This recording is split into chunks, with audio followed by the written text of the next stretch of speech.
So I'm here to talk to you about the veterinary profession, and I think it's something that's very near and dear to all of our hearts. I have 2 dogs. I know that Jim had mentioned earlier today he has a lab, and Tom, you mentioned you have a chocolate lab, and even over lunch we were talking about dogs. So this is something pretty important, I think, to all of us.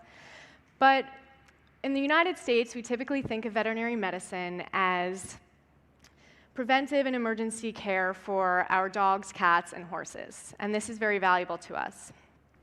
But just for the next 5 minutes, what I'd like you to do is just forget about that part. What I'd like to do is change your lens so that you see veterinary medicine from a whole different perspective. Now, I served for 6 years in the U.S. Army Medical Service Corps, and this is when I realized what the veterinary profession was doing to make an impact in human, animal, and environmental health.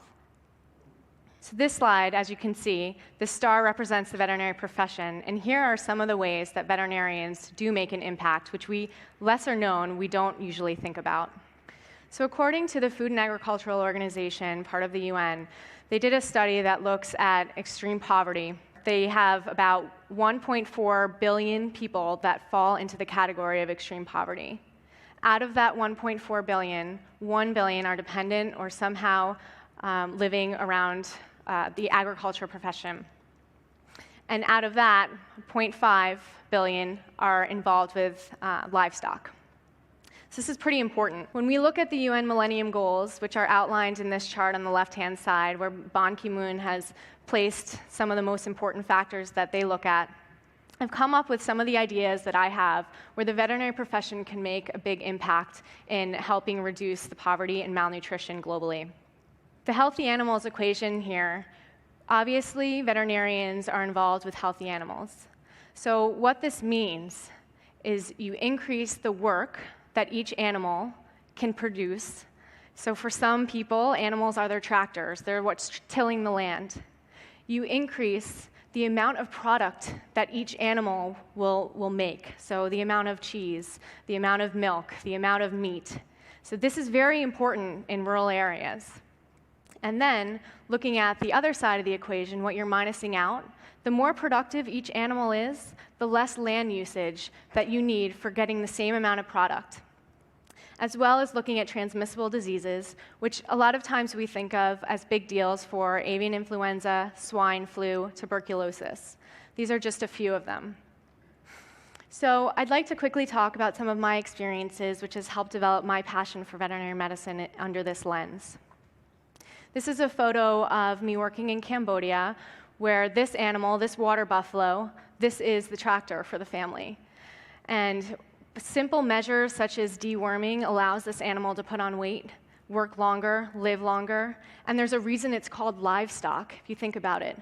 This is their bank account. This is their stock. This is incredibly important to them. So the management of their stock, their livestock, veterinary profession has a huge impact on what they have in their wealth.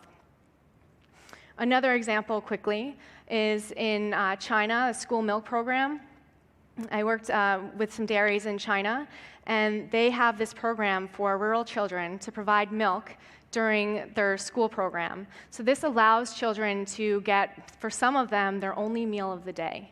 It allows them to go to school and learn, as well as put on proper physical growth, which is important for them in order to go out, find a job, and be productive in an economic world. So this ties the idea together in some capacity, where we talked about the human, animal, environmental health from a public health perspective, and looking at the educational aspects, allowing children to go to school and have healthy nutrition so that they can learn and learn trades, focusing on economic growth, providing jobs in regions in agricultural and livestock development, and then finally leading to political stability, which without economic growth, this is something that we see, which you can see here, if it looks familiar. Why does this impact you?